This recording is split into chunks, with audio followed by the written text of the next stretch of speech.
Hello LBE users. To determine if the pop-up error is an LBE error or a Me Analyzer error, you can simply analyze the file using Me Analyzer. If the error appears within the Me Analyzer prompt, it indicates a Me Analyzer issue. To analyze the file with Me Analyzer, just drag and drop the file onto the Me Analyzer shortcut on your desktop.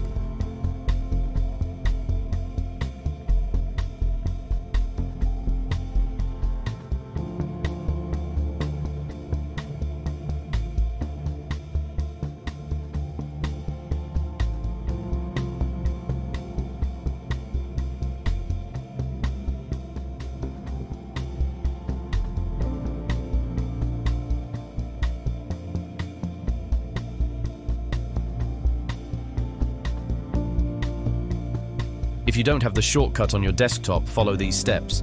Navigate to the LBE folder and then to the Me Analyzer folder MEA.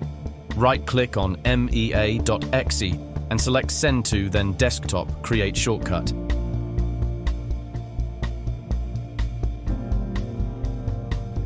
Don't forget to periodically update the Me Analyzer in your LBE folder to ensure you're using the latest version. Bye and see you all in the next video.